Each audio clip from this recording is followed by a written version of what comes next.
What's going on, everybody? Welcome to episode number 9 of the MUTAGENTS live stream. I think that's where we're at, episode number 9. Have I got that wrong?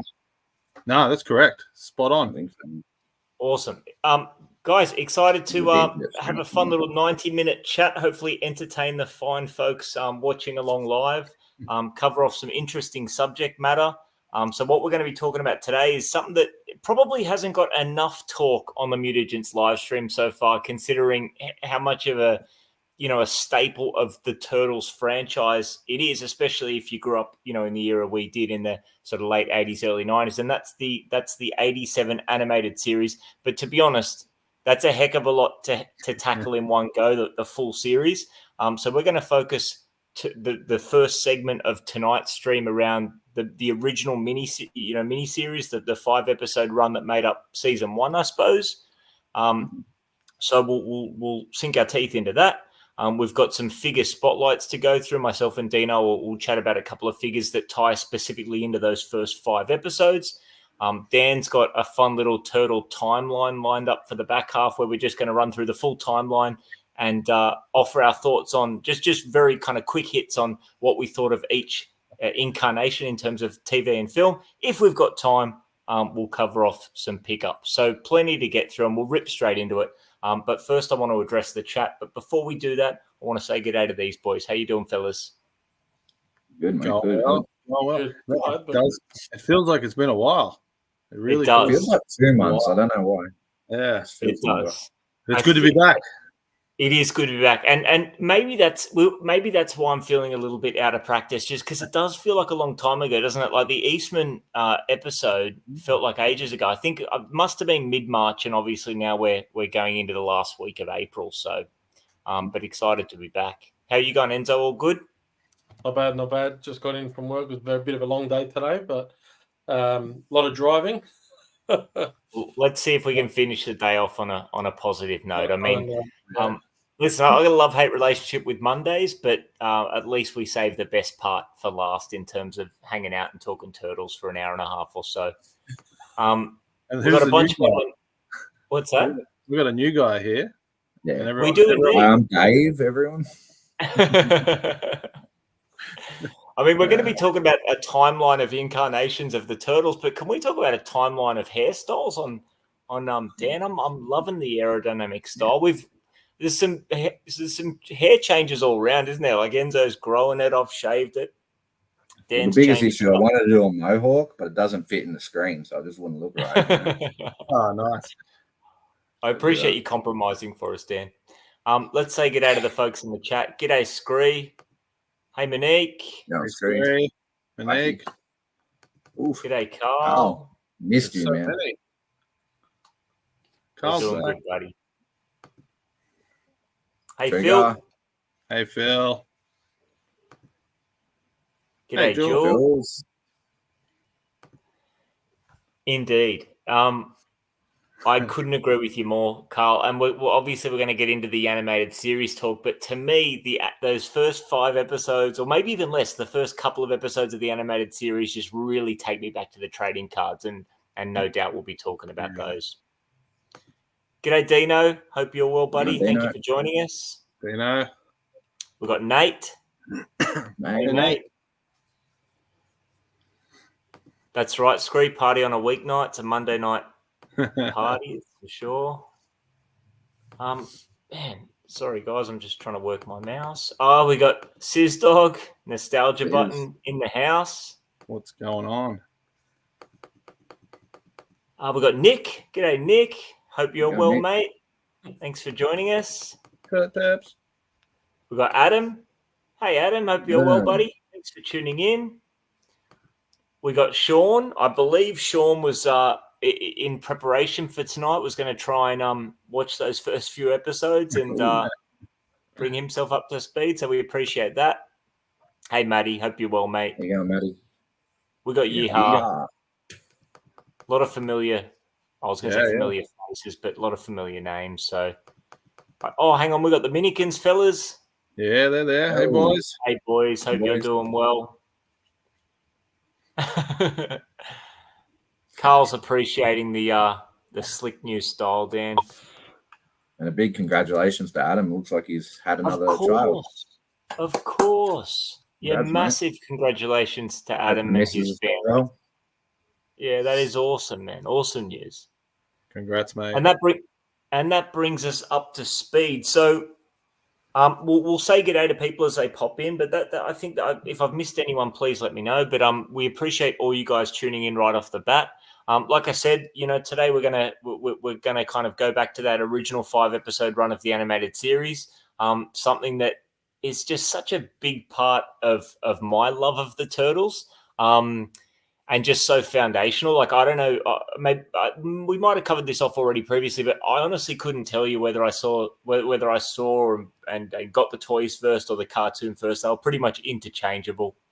Oh. But obviously, those first few episodes were just such a big part of what made me love the Turtles. So we've all watched it back either over the weekend or relatively recently.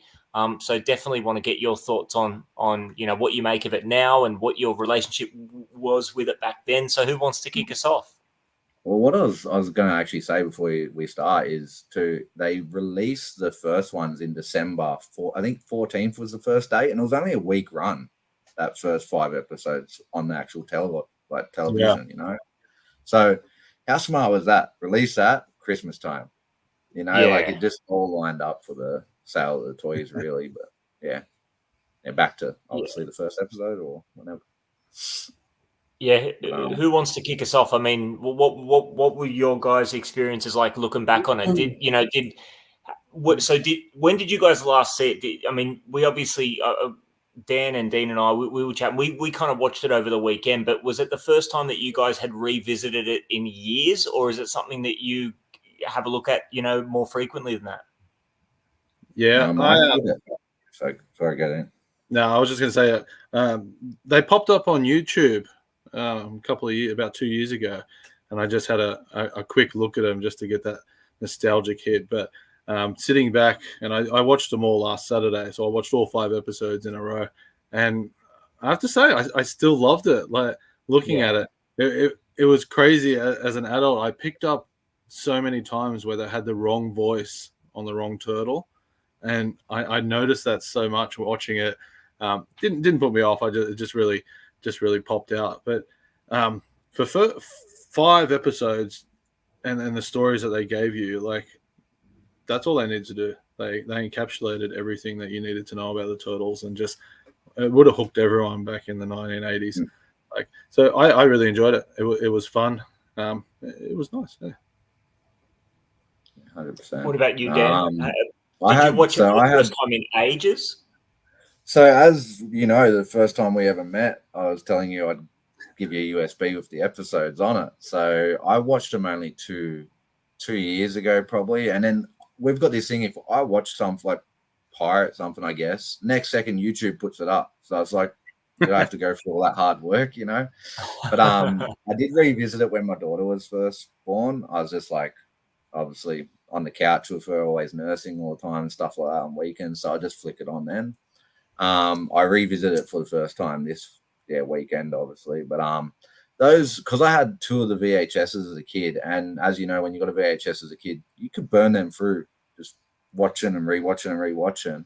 Heck yeah. So a lot of the images from them, like the scene where April gets kidnapped, and you see all the little clues like her ID and the chewing gum. And then you see the bag up on top of the skyscraper.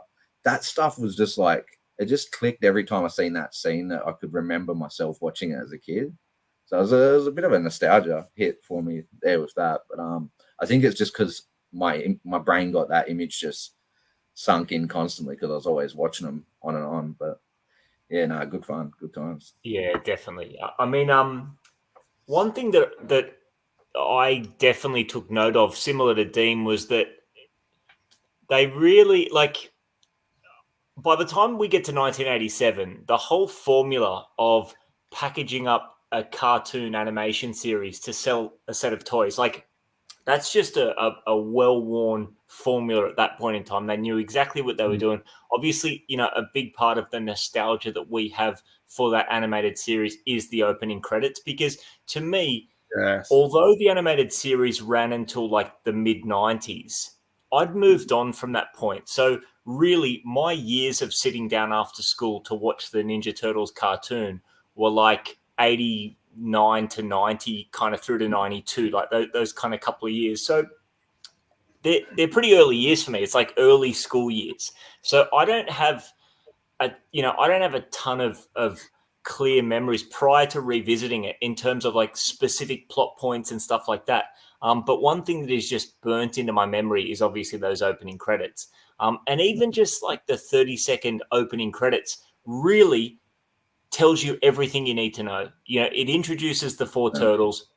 It tells you what the key aspect of, what the prominent aspect of their personality is or what their role is within the quartet. It introduces Shredder and the Foot Clan. It introduces Splinter. It even shows how they came to be Teenage Mutant Ninja Turtles. So even just that like 30-second montage with the iconic music, that really tells you everything you need to know. And then above and beyond that, they squeeze so many plot points and individual little running battles with Shredder in those first 5 episodes. And it ends up being like an hour 45 to watch it in one hit. And you can pretty much watch it through like an animated film. You know what I mean? Yeah, on YouTube they've set it up like that. It just goes through. So it's actually pretty interesting. That music is so nostalgic. Like as soon as that music starts, and like you said, Scott, it just tells the whole story straight in that music segment at the start. Like if I hear it, I just stop. I have to watch that. Just watch that intro. Yeah. It's perfect. 100%.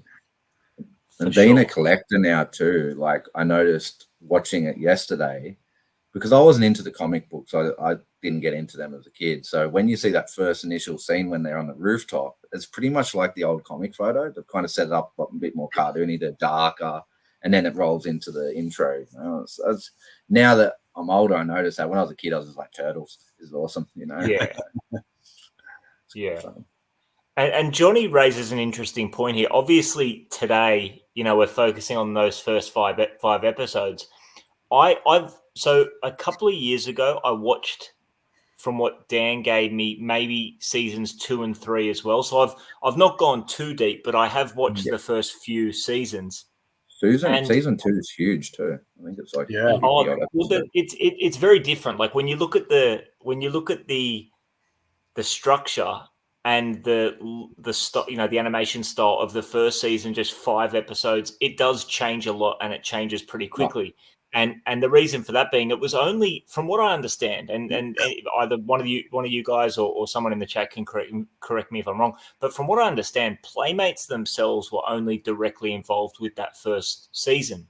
That's when Fred Wolf picked it up and said, if Playmates doesn't have the appetite to get behind more, then we will, because it had such strong success among the target demographic. So to Johnny's point, like I think the style of animation and the tone generally changes, not necessarily for the better in seasons 2 onwards. But with that said, it was still, it's still successful enough to hang around for the best part of a decade. But those first 5 episodes, they're so good to watch. I mean, even though they are a glorified toy commercial, like I really enjoyed the style of animation.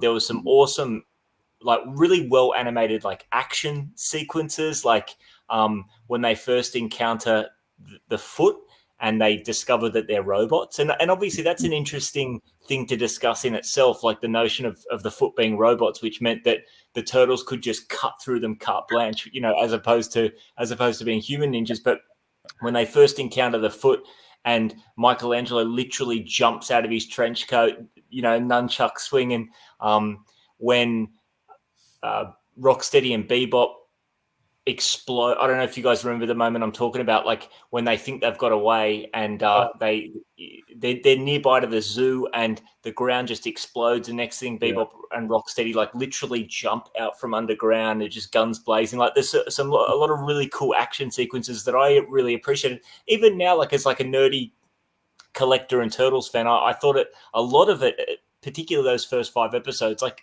I think it's aged pretty well. Like it's not a chore to watch. Because I've seen some cartoons that I loved as a kid, and some of them are a dead set chore to watch. Yeah. That scene where they jump out too, the first snippet of it, Bebop's got a beige top on, and then like straight after it goes to red. So it was another little, little stuff up they did. Yeah, there's quite a few errors. I actually have a list of trivia and errors if we want to go through them. Oh, they got heaps. Like the wrong mask for the worst. Yeah, because their letters changed too on their belts. Sometimes they'd have the wrong letter on their belt. But just going back to what Dan said about episodes and they went crazy, like they started off with 5, season 2 went to 13, and then they jumped to 47 for season 3, 41 season 4. So it just exploded. I've never watched. I don't think I've ever watched anything past season 5.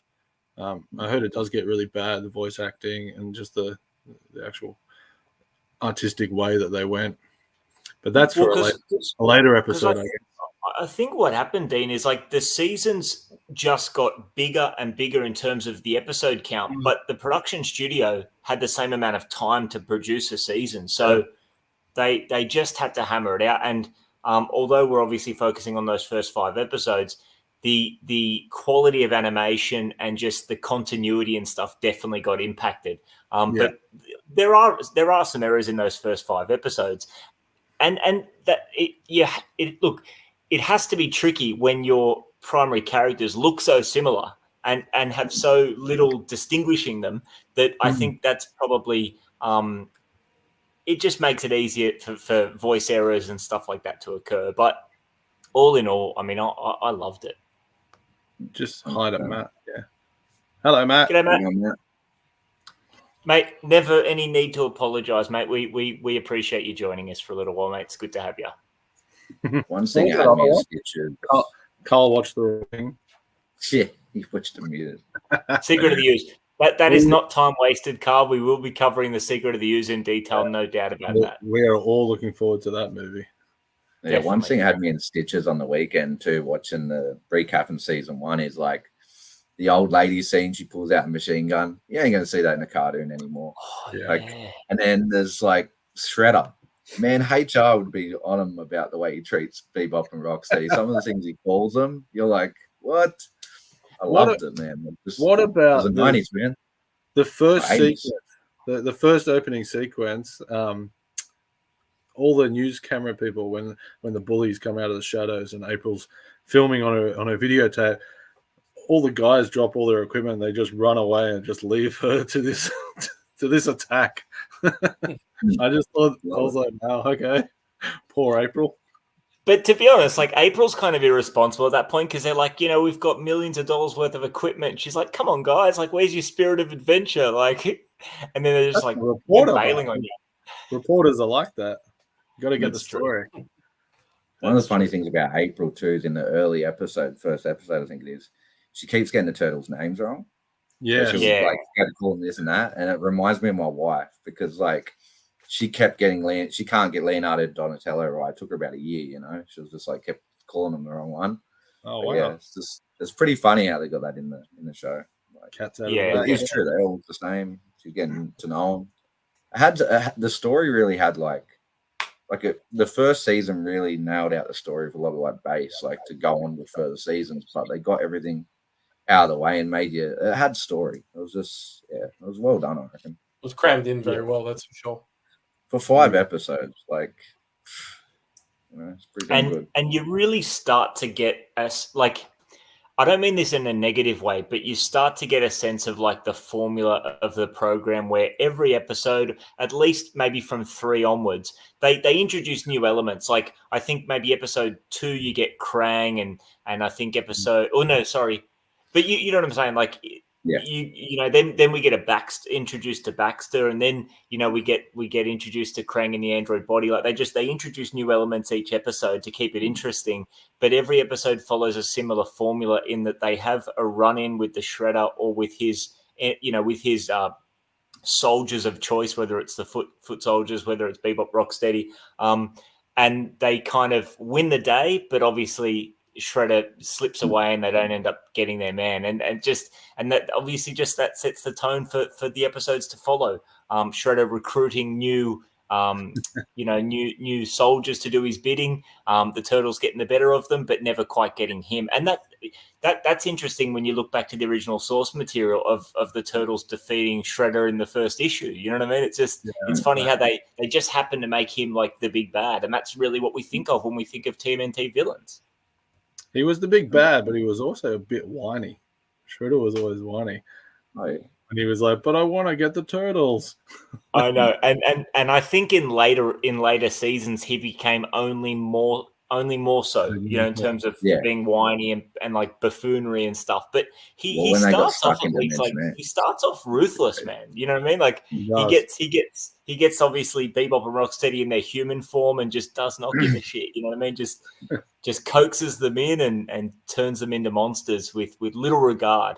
So he at least starts off ruthless, and the first few shots we see him, we don't see him in full. Like you see, because I don't know if you guys noticed this, but one thing that I found kind of interesting is, you know, the whole series opens with April investigating reports of ninjas and so on, and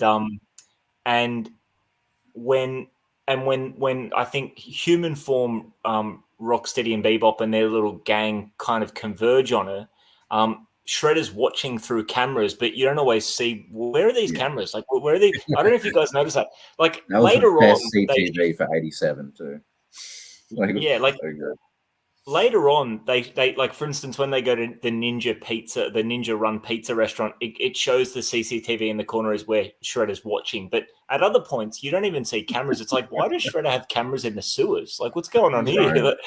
But when they first introduced Shredder, that you just see his arm with his metal gauntlet or whatever, like that they reveal him bit by bit. So I mean, again, like I just love those first few episodes. As silly as it ultimately does get, and I'm sure some of those later seasons aren't going to hold up quite to the extent that the first one did, but I really enjoyed it. That'll be interesting chats. There's a couple more people just to say hi to. There is indeed. Jonathan, hey buddy, welcome. Appreciate you tuning in. Jonathan was the absolute champion that gifted me that gift box that I unboxed in my most recent video, mate. I can't thank you enough. So thank you again. There is no better way to start your day. Absolutely. So I suppose it's Monday morning for Jonathan. So mate, we appreciate you chiming in, saying g'day. VTR Dave, hey buddy, hope you're doing well. There are some comments here I just want to touch on. So Nick Smith said even the difference between cartoon where we have Bebop and Rocksteady, and obviously in the second film it's Token Raza, and that's a really good point. And I'm sure we'll cover this in detail, and I'll probably have to do a bit of research when we get around to talking about the Secret of the Ooze, because that was one of the things I thought was a little bit lacking when I watched it as a kid. Like, where's Rocksteady and Bebop? Yeah, I really miss that, and you are right. It's high on our list to get into that movie because it's normally a lot of people's favorite. So I'm looking forward to it. You're forgetting about, but we've got 2 extra figures out of that story. Yeah. So. That's a good point. And some of my favorite figures as well. Yeah, they were great figures and great characters. Definitely. One of the things I found cool too was when Baxter Stockman came in the first season, and I totally forgot this even a year or two ago, was obviously Krang's seeing that Shredder's got another smart dude, and he helps Mikey escape. So they trap Mikey's tied up, and then you see a little brain tentacle come in and untie him and let him go. So he helped him escape to go defeat Baxter Stockman against Shredder, so then he could be the smart one again, like the favorite sort of thing, the one he leads to. I didn't pick up on that. Like, I have to admit, the moment where Mikey kind of goes into disable the control over all the mouses, right? The army of 1,200 mouses, but he gets caught and he's obviously tied up, and Krang ends up, as you said, freeing Mikey so he can, do what he needs to do to defeat the mouses and win the day. I didn't think of that in the context of like, oh, well, I need to usurp Baxter Stockman as the other kind of brain in the operation. It makes sense though. I just thought it was like his way of getting back at Shredder for not making the android body for him, because that's really what Krang's like MO is in those early episodes. But it makes a lot of sense. He didn't care about the turtles. But, because Krang and Shredder do have like this weird dynamic of like they're kind of in cahoots, but they just like they can't stand one another at the same time. Yeah, I love it. Like marriage relationship.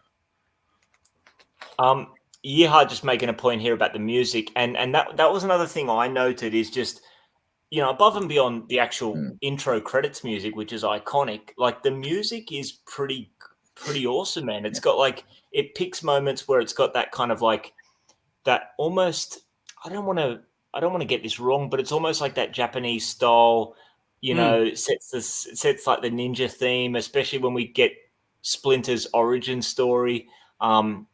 So you get that music, but whenever the turtles are kicking ass, like you get the instrumental of the intro credits, and it's just awesome. What's funny is that a friend of mine actually, when he was over, my kids were watching it all the time. He hadn't seen these because he's not into it, but when he heard the opening music and saw the intro, which was whatever 30 seconds, he goes, "Oh, I remember this." And then when the episode was playing and this music that you're talking about comes on, he goes, "Oh, I remember these little tunes, these like piano and these whatever they are. I can't remember what instrument they use." He goes, "Oh, I remember these as a kid." So they're really embedded in his memory, even though he hasn't watched Turtles in 30 years, if not more, 35 years or something. So that intro and those background, you know, that what's it called that you were just talking about, had a huge impact because everyone, like even for someone who hasn't watched a show in 30, 40 years, remembers it. Yeah. Like a jingle. Even at the end of most of the episodes, they usually have this kind of little joke with the turtles like Aprils, and you have that sort of zingy pop sort of music that leads you out into the end credits. I always really liked that because you knew that was the episode finishing. Yeah, that was great. Wish we could play a bunch of this stuff, but that's actually, I'm glad you mentioned that, Dana. Obviously, the boys and I, we've revisited this. I mean, it's only 5 episodes. It's not like we had to put a ton of work in, but I know that not everyone who's watching along would have been able to do that. So it'd be nice if we could show some clips, if we could, you know, have the music and so on. But obviously, we've got to keep the benevolent YouTube overlords on in the future. In the future, when we're going to do one, we'll just tell everyone a week before and give them there's a week's notice. Watch all this. Yeah, season 3. Go watch 45 episodes in your own time. There was a lot of did you notice? I don't know if you picked up on it, but there's like a lot of sexist comments towards April. It's the 80s. Go back to shooting beauty pageants or something. Or you know, get back in the kitchen or like things that like you just. I mean, back then obviously you don't really think about it because you're a kid, but now you're going, geez, this wouldn't pass in this woke culture now. No, yeah, definitely.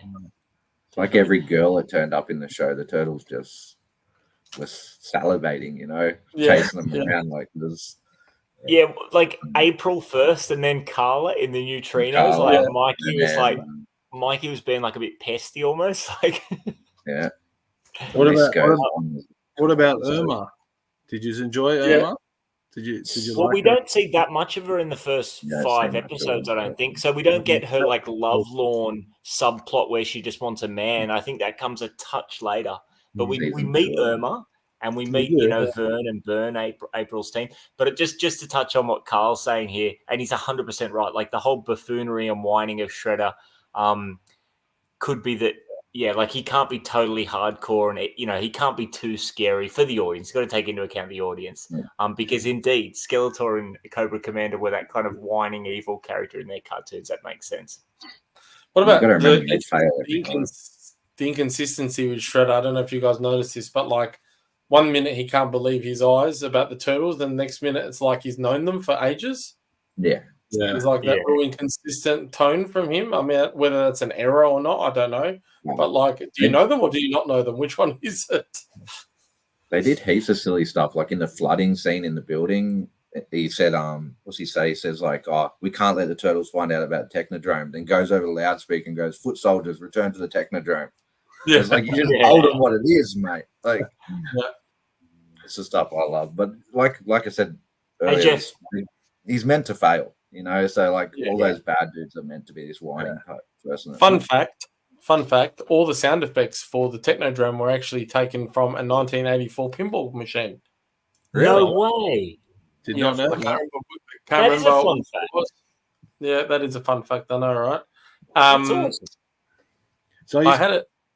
because they always sounded familiar, those games, the sounds, and then talking to someone I knew in the pinball community, because obviously it's one of my hobbies, and he goes, yeah, that was used in Ninja Turtles. And I can't remember which one it is now. I thought I had it written down, but I don't. I just want to say good day to Jeff. Jeff, hope you're doing well, buddy. Jeff. And I also want to say a big good day to Andrew. Hey, hope mate. You're doing okay, mate. Thanks for tuning in. Staying with the sound effects, I don't remember the name, but the robots that grab like people Rocksteady. There's the other one. The noise, it was like a zinging noise. Oh, those like drill bots. They're sick. Yeah. We should have got a figure of one of them. How cool would have that been? I know. We have to go NECA. I think didn't we? They kind of NECA do them. Yeah, NECA do them. I like them. I thought that was cool. Dan brought these up, so I just wanted to show. Hang on, let me make you big. Yeah, they're the best. I think season 1 and I think the other season 2. Heroes in a Half Shell. One's a Return of Shredder. So, I don't know how many of you guys had these clamshell. Yeah, they were the best. These were the best. So, these are what I had as kids, and they would just get run through so many times. So, the first season, second season was like constant. You were watching it on TV when it wasn't on TV. You had your VHS. You were smashing that. You just look at the artwork on that. So that's definitely season 1. Hot Rodding Teenagers, and we'll get into those guys, the neutrinos. Heroes in a Half Shell. I don't think that's season 1. What episodes is it on the back? What's the name of the episode? Is it just the one? Hang on. Is it just how many episodes per VHS? It's 2. Yeah, it's only 2. Yeah. Or 3. What's the name of them? No, they're 2 because I watched it. It doesn't tell you. Oh. No, it doesn't say. But the VHS that's the clamshell cover art's iconic. No, that's the first season too, because that's when they get locked back in the. Yeah. But I think that's the first 2 episodes. Who had these, man? Because that was just non-stop. You had those with your original movie VHS tape, and that's all you needed. Over and over. Definitely. Yeah, dude. I mean, characters like Casey, Leatherhead, Rat King are great. So just to blast through it, I took note of the characters they introduced. Obviously, bear in mind, it's only 5 episodes. It's like I said, a movie length, and we get all 4 turtles, Splinter, April. We get introduced basically to April's, colleagues, Vern, Burn, and Irma. We get Shredder and Krang. We get Bebop and Rocksteady both in human form and as mutants. And the scene where they're mutated is awesome. It's a great scene. We get Shredder almost like, oh no, hang on. Sorry, I'm confusing with the android body. We'll get to that. Ignore that. We obviously meet the Foot Clan, Baxter and his Mousers. We get Trag and the Stone Warriors, which is interesting that early. And we also, speaking of early, we get the neutrinos. So we get Zach, Dask, and Carla, which again, I don't remember them being introduced that early from when I was a kid because I don't have a lot of memories of the neutrinos, but that was cool. And then obviously we get vehicles in the turtle van, we get the blimp, and obviously we get Krang's android body. So when you look at the characters and the vehicles and sets that would become toys, they packed in so much of it. We had the Technodrome as well, but of course, the Technodrome, and on the Technodrome because Enzo referenced it before. The Technodrome looks so good in the cartoon. The scale is ridiculous. The turtles are halfway up the tank treads of it, so it's like I suppose it would be like a 20-story building or something like that. It's huge. Just digging holes underneath New York. Exactly. So back, oh, sorry. Go ahead, mate. Keep going. No, I was just going to say one thing about the Technodrome is when I see our introduction to the Technodrome, the interior and exterior views of the Technodrome in the original 5 episodes, I can't help but feel a little bit disappointed at the scale of the Playmates toy. I know they couldn't have made the Playmates toy like a meter tall, but it's like, man, it's so small. You know what I mean? Yeah. But going back to what you said about the neutrinos, I always remember the neutrinos just for their voices, just for that one high-pitched voice. So I felt like they were in a lot of episodes probably because I was just watching the first season so many times. Yeah. Now, mine's the cars with the neutrinos. As soon as they came through the portal in those cars, I was like mind blown as a kid, you know. And then obviously the Foot Cruiser is very based off that car, which is one of my favorite vehicles in the toy line. But they were definitely different, you know, and it kind of gave that aspect of the teenagers in a war-torn world. It was just trying to have fun, you know, just trying to get out there and chill, which was kind of cool. A lot of love for the VHS tapes. Yeah, in the they're so wicked. Yeah, they're iconic. TJC, hey buddy, hope you're well. Thanks for tuning in. I know there's like, I think 2 or 3 more clamshell VHSs, and then I don't know if we had it, but I definitely know America had just the slide cover cardboard ones for season 2 and that. So it would be good to get some of those, but clamshells rock. Who doesn't like a clamshell? Yeah, definitely. Is that a euphemism, Dan? Or it was good now, wasn't it? He said it so passionately. Oh. His wife must love him. I'm gonna start going red.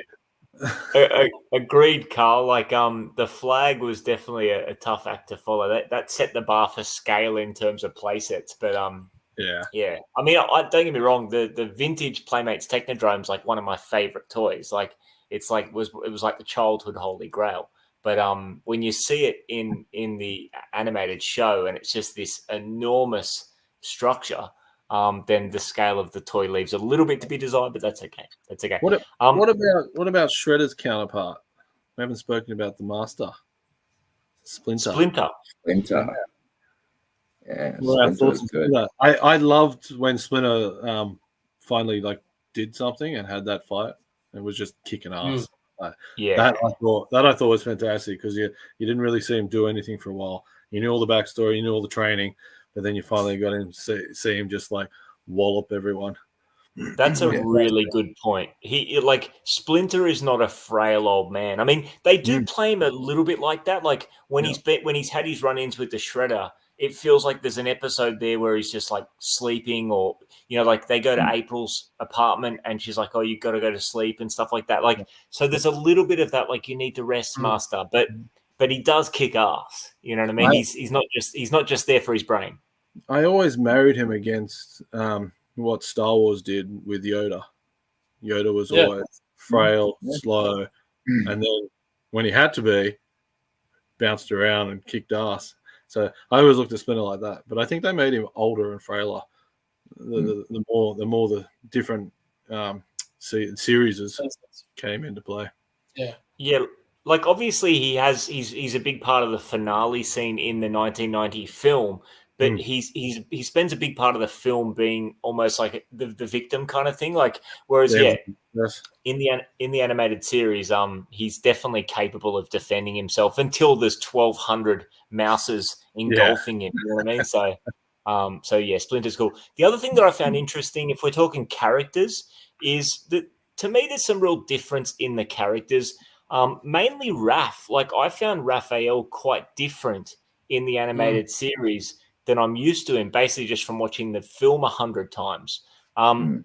He's not a lone wolf in the animated series. He's got the the sharp one-liners, and he's got the quick wit, and he makes these sarcastic jokes, but he's very much one of the team. You know what I mean? I found that kind of interesting because, like I said, I've seen the first film 100 times, and to me that really set the tone for how I think about Raphael as a character, really wanting to go against Leo. We didn't really get any of that. Maybe we do later in the animated series, but I didn't see any of that. I'm very much one of the team.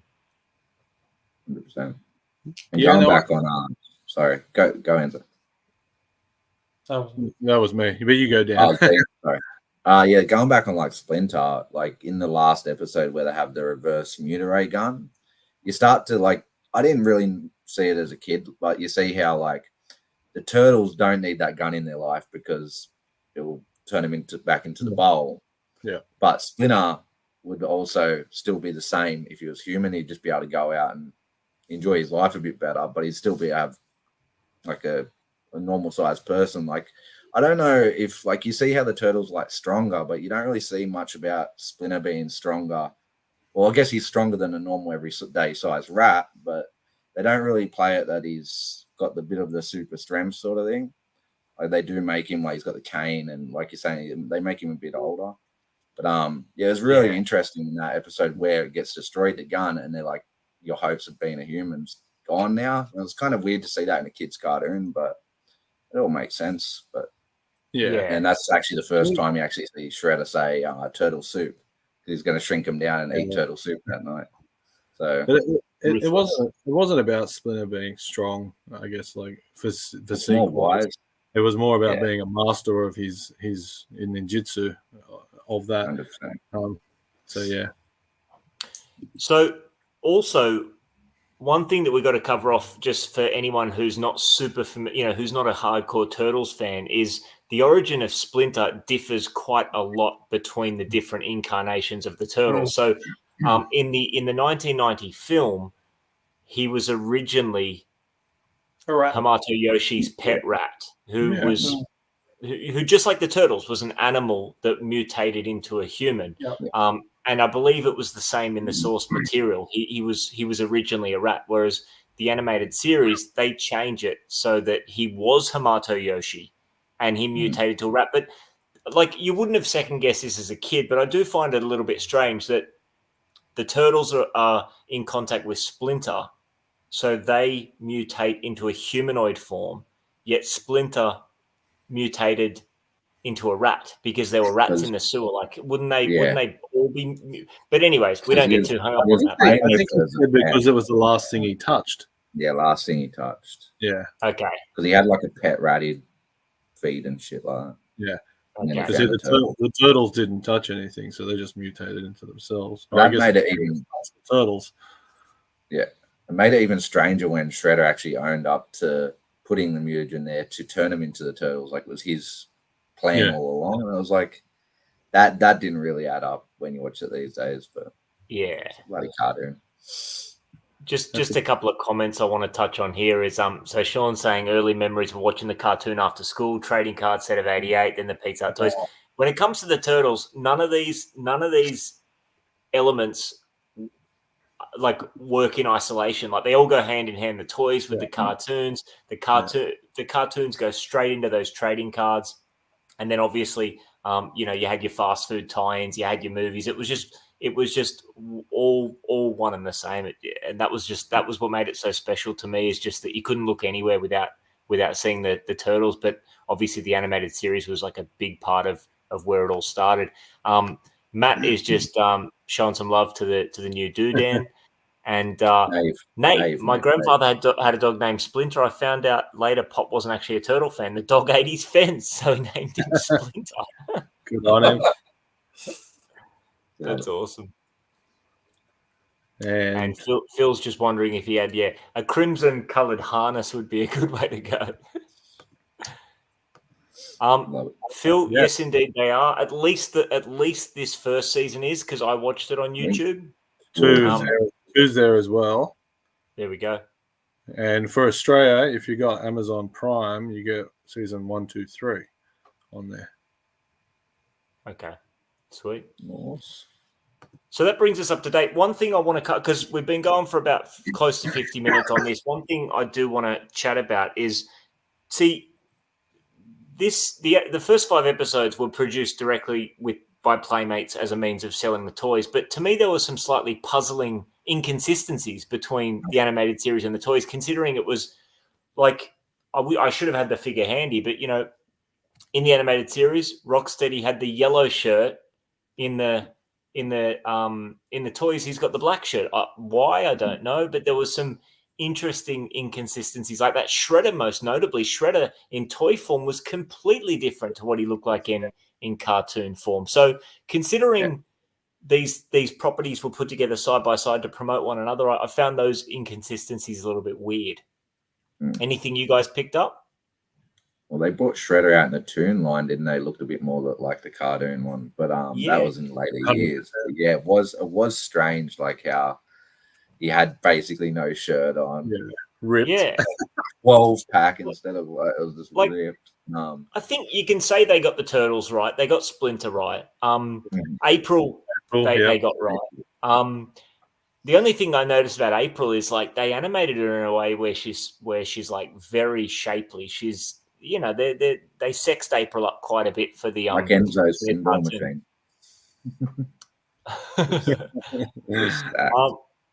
Whereas a lot of the other humans, they animated in a really unflattering way. Like a lot of the humans, especially like human villains or whatever, or like shady characters, were animated in like a super, almost like a caricature kind of way. Whereas obviously, April, was designed to be a good looking bird. That's and one obviously thing I noticed. It reminded me of your, like after watching your Dick Tracy video the other day, it reminded me of when I seen the new guy doing a news report or something, and he had this weird shaped head. It was like, but everyone else looked more like kind of normal shape. But yeah, it had like there was some weird looking characters. Fully. That weren't main and then characters. on the villain side, Bebop, they crushed that figure when you look at how he looked in the cartoon. And Rocksteady. Yeah, Rocksteady is great. He's a great figure. I just find the shirt color a bit of a weird, why not just give him a yellow shirt like he had in the cartoon? Just a basic kind of change. But the only one, the Foot Soldier was great. And the only one that we should have got and we never got was human Baxter Stockman. It was such a pivotal character in those first season before he mutated. And I'm sure someone's done a custom out there, but he would have been perfect. And Baxter Stockman's van was a party wagon. That's quite cool. Yeah, that was cool. I didn't remember that. And when I saw it, I thought, oh, yeah. I've seen someone make a custom toy of that. And then the last episode, how Donnie takes off to make something else. And then you see there's a scene where you see it slightly in the background, the blimp deflated. And then later on in the episode, boom, it was for selling. I've seen reels in that where it says the turtles are trying to fly under the radar, but they're flying around on a giant blimp that says turtles. So over the top of New York City. That's another point that I wanted to raise is the turtles just cruise around with no disguises. Like there's one scene where all four turtles and Splinter go to April's apartment and they got no disguises on. And other scenes, they make a big deal. They make a big deal about how you can't go out in public like that, and they're just like a trench coat and a hat just makes up for the fact that you're a 5 foot tall reptile. And then as you said, the blimp is just like advertising their presence. So there's some interesting things like that. The turtle's disguise is as good as Clark Kent and Superman. So. That's true. That's a good point. But you're a kid. You sort of just believed it. You just, of course you do. You just went, oh, they don't know they're turtles. This is awesome. So a kid doesn't think, oh, what's going on? That's not a good disguise. That's something that I think, nowadays. Yeah. But just going back to the figures, it would have been great to get a human Baxter because obviously human Baxter was a pretty important part of the story, and it would have been great, I believe, to have got a Rock Soldier army builder because we got General Trag, but the Rock Soldiers look very different to General Trag. You know what I mean? Yeah. 100%. Yeah. And a bigger Technodrome. Yeah, and a bigger Technodrome. Yeah. And this is exactly like the sort of stuff. Adam, I found myself thinking today, where do they get all their money? That blimp wouldn't have been cheap. Where do they get the raw materials? These are the things we think about nowadays as an adult, but back in the day, it wouldn't have even dawned on you. And in that episode, when they go to build that van, they pushed up a flight of stairs. To the top of the building to build it, and then they drive it back down the flight of stairs. It's like classic. I love it. God love them. Yeah, it is a wild. Good. Yeah, that's a good point, Nate. I mean, the sights you see in New York City, I suppose. There's one place where they're going to go incognito. That's where it is. So before we go to some spotlight that coincide with those first 5 episodes, anything from you guys that we didn't cover on that first season? Anything you wanted Sean, there was a mutation one, Sean. So it turned into Himata Yoshi and then Splinter. Yeah. That was later on in the line. Yeah. Same with one more point that I've got written here. One thing that I just made a note of while we're talking parallels or differences between the toys and the animated series. One sequence that happened on more than one occasion was one of the turtles using a phone booth as an elevator to get down to the sewers. Did you guys notice that? No, I didn't notice that. So it happened twice. It happened once, and I was like, hang on, did I see that right? Like the turtles came out from the sewer in a phone booth, and then at one point Donatello's like, I need to go down and get this thing, this, that, or the other while they're in the middle of a battle, and he just goes off to a phone booth and goes down. But it just made me think like that would have been a really cool element for the sewer playset if the elevator went up into a phone booth. Yeah, I get you. But to coincide with that, the Shredder's mutant module, every time it went underground, it would come up with like a little pile of like lava or something, so they couldn't just jump in and follow. I was like, where did the lava come from? Yeah, I remember that. One of the play sets, I think, was like the 2012 one or the 2000 and maybe it was the Mutant Mayhem, not Mutant Mayhem, sorry, the Rise of the Ninja Turtle that had a phone booth that went down to the sewer. Yeah. Yeah. Okay. Gotcha. That's hey, cool. Rolando, hope you're doing well, buddy. Thanks for tuning in. Hey, bud. Yes, that covers me, Matt. I don't know if you guys had any other things you wanted to call out, but everything that I've noted down's been covered. So no, you guys hit the nail on the head. I think it was just such a classic cartoon, right? I mean, you watch it 40 years later and you remember it. It was a very impactful season. I don't think the other ones are as bad as what everyone makes it out to be. They're a bit cheesy, but it was, I think they nailed it. Yeah. Anything really, the first season's always got a lot of the main storyline, and then after they've explained everything, the next, they don't have to work as hard on the episodes. They just think of a funny plot for an episode and go for it, you know? Yeah.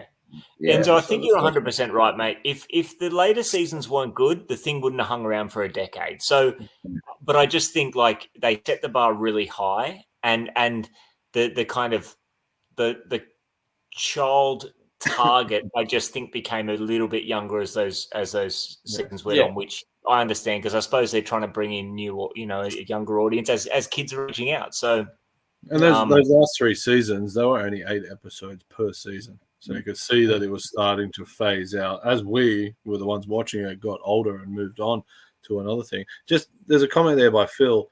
That one. And so I remember over the weekend when they were fighting the machines, I think in the Technodrome, and Mikey was actually hitting the machine with his nunchucks. It was the only time I actually saw him hit something. So I guess in the UK versions, did they just cut that piece of footage out? And so in series 2, they pretty much removed him using his nunchucks and used like a grappling hook too. I'm pretty sure. Because that's what he uses in new TV shows a lot more now. Yeah. Sort of chain hook. So basically you just tie him up sort of thing and pull him to him or something like that. Yeah, so in one of the season 1 episodes, he used a weapon called a Manriki Gusari. I don't know if you guys know what that is, but it's basically like a rope with 2 weights on the end. So you swing it around and it almost like, gathers around your enemy's feet. And he actually made the point like Michelangelo, the master of the Manriki Gusari, and then Raphael's like, Raphael, the master of the manhole cover, and he just like donks someone with a manhole cover. So you did see him using that alternate weapon. And from what I read, Fred Wolf got tired, or the Fred Wolf production studio, they got tired of having to produce alternate animation sequences for when the nunchucks came in. So to Dan's point, they just did away with them at some point. So even in the US, at some point they just got rid of the chucks so they wouldn't have to double, do the job twice. I always thought it was it was weird they did it. Like I thought it was for violence, but then you got like 2 katana swords. Yeah, so absolutely. They did a lot more damage. And then I started to think like, was it for children? Like, so they didn't have as many nunchuck toys because obviously 2 plastic katanas, but nunchucks they could get themselves in the eye or something. Like I didn't know. But two sides that you could just step in with. Even if they're blunt, they still hurt. And Donatello, that's just a giant stick that you whack everyone with. So I never got the idea why. I would love to talk to the people that said that UK couldn't have nunchucks.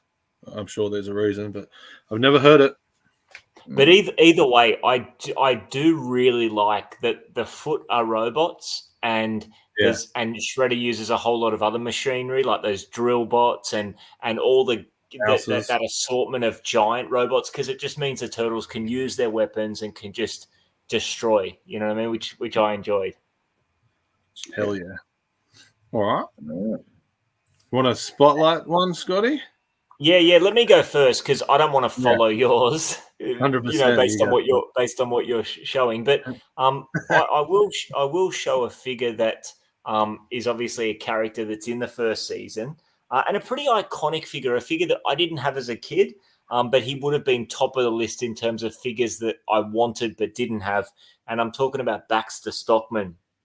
In my opinion, just an incredible figure. You know, he's got the regular turtle articulation, just like the 5 points in terms of the arms and legs and head, but he also has a second set of fly arms and a set of wings as well. So just a wicked looking figure. Very much like, you know, obviously Baxter Stockman mutates with a fly. This figure is like 80% fly, 20% human. It's really, you know, he's got human arms and a little bit of a torso, but the way the sculpt is done and the paint is done is like, there's a really nice layered effect. Like even underneath his lab coat, you can see like fly torso texture and stuff like that. The legs are pure insect legs. They're wicked. And again, like he's just bursting out of this lab coat. And I don't know about you guys, I always love that Jeff Goldblum remake of The Fly in the 80s. Not so much when I was, 6 years old watching TMNT, but later on when I started getting into 80s horror, I love the Fly. So, and this figure just makes me think of that. I mean, anything that involves like a human fly mutant is just awesome in my books. Now he's pretty basic. So although he's got a lot going on as far as his fly arms and his wings, pretty basic as far as weapons go. He's essentially just got this fly swatter in one piece and a second piece that's like a wrist guard that helps him secure it. That's really it. Like two weapons or two accessories that form one weapon, and a pretty common like variant that you'll see is so my swatter is brown, the wrist guard's blue. You'll see that alternate. I don't ever really see them both in the same color. I typically see blue and brown or brown and blue kind of thing, if that makes sense. And then just some really fun little details if you look up close. Like, the lab coat's all ripped. He's got a syringe in his top pocket. And it's unpainted because obviously Playmate's sculpting team worked a lot harder than their Paint Apps team. He's actually got a wedding ring on his ring finger. Oh, wow. So that's a fun little detail as well. I don't know if you guys have noticed. I think the Super 7 version, they actually painted that to bring that detail out. And he's got the bow tie. He's got fully red hair or like orange, like ginger hair. Is that what he had when he mutated into a fly? I'm not 100%. Yeah. I remember. No, he had like darker brown hair in the cartoon as well. Human. But he's sick. He's got a bad boy head sculpt. I really love this figure. Just to me, this is iconic. The detail on the fly swatter, because the fly swatter has something that he swatted. Great point. The fly swatter actually sculpted into it has a squish turtle, so it's a good pickup thing. But I had that figure as a kid. I never had the wings on the back. So for the he had the fly's arms, but the wings had popped off, I suppose. Yeah, because the wings come out as one big piece with his little. The arms and everything. Yeah. Okay, the whole fly arm and everything. So I grew up for quite a long time just believing that was Baxter Stockman, and that was really boring. It didn't do anything. So it wasn't until I knew there were wings where I went, hey, this guy's actually a little bit more fun now. Yeah, he is. He's definitely a fun figure. So anyway, that's my spotlight. Like I said, a very central character to TMNT. It would have been pretty cool to get Baxter Stockman in one of the live-action 90s films in some way, shape, or form. So yeah, central character, just a must-have for the collection, and a figure that's pretty simple in terms of accessories, weapons, and so on, but a lot of fun detail in terms of that sculpt. And like I said, just a classic. So he's my little spotlight I wanted to put some shine on. That's the more rare one too, that color variant. Is it? Weapon. Yeah, it's worth a little bit more. So. Okay. I've also had a few of those wrist parts for the fly swatter. They've got different size holes. I've actually noticed that on them. So how many pizza slices would you give the? Dude, I mean, I'm not going to go overboard because I always do that. I mean, every figure I tell you guys in my top 5. Let's take into account that your last. This is like 6.5 slices, like 6 slices and like a half chewed one for sure. So take into account that your last figure was Casey Jones and you gave him 5. Did I? Yeah. Okay. No. I mean, let's go 6. I want to leave some room for. Yeah, I want to leave some room. I think I was a little bit too. Camera frozen for everyone. You're frozen, Scott. You're frozen for me. Your audio's clear. Okay. Sorry, I'm losing you guys. So yeah, I suppose that's me. What about my Wi-Fi is losing bars. If I get cut off, you guys will stay live and I'll jump back in. But can you hear me? Yeah, you're clear. Scotty, you're doing an Enzo, mate. You've got a mad thinking. This right. I'm a ventriloquist. I'm talking without moving my mouth. You're like this. Yeah. Okay. You're pondering because I'm not frozen on my screen. It's not a bad freeze. All right, make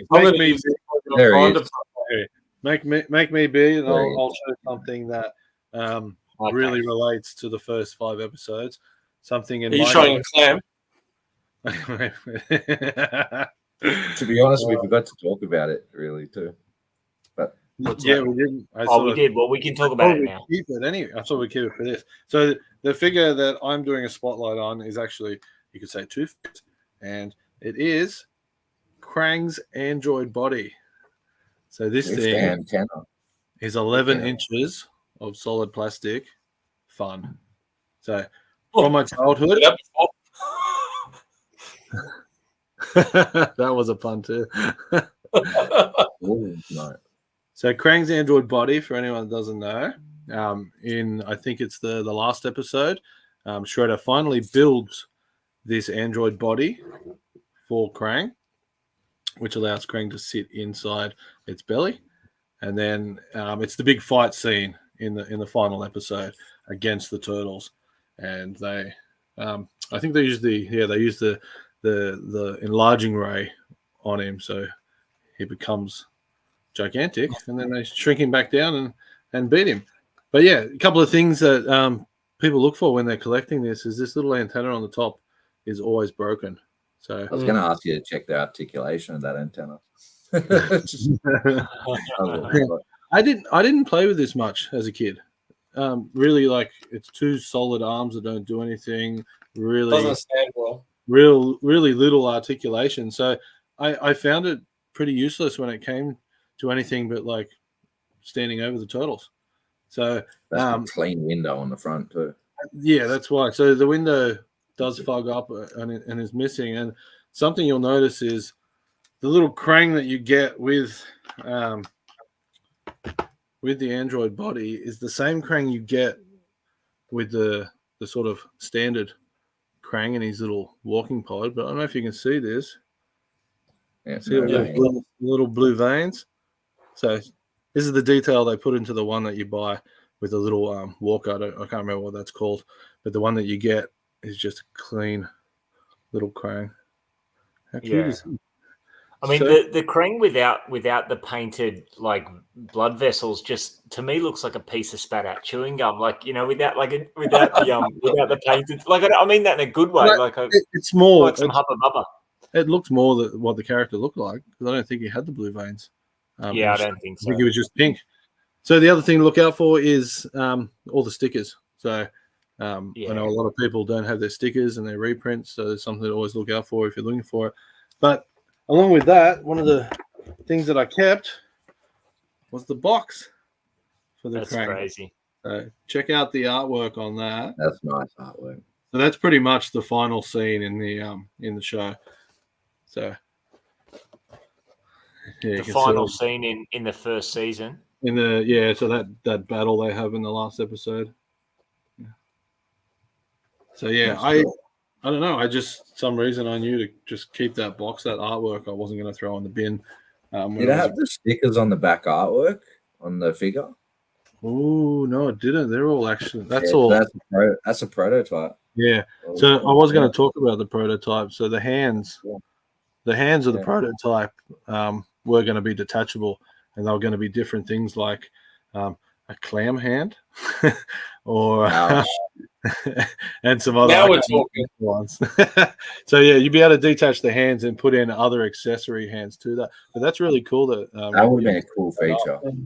So that would have been a real cool feature. That's what he sort of looks like there. So they're just stickers. Yeah. So yeah, how cool is Love that? it. It's clean. And you got the chrome sticker inside too. Yeah. Is it a sticker? Yeah, it is. Yeah. So yeah, a lot of people use that. Reflective mirror. So yeah. God, Dean wouldn't let me touch it last time I was at his house. No way. I wouldn't let you touch my 11 inches either. Wow. You don't know what you're missing out on. So I don't know how to even give this a pizza score. Like, it's huge. But I guess like I said, it's not something that I played with. Did you guys have this? Nah, I wish. I still don't even have it. Okay. So I got a late. I'm gonna give him a 4.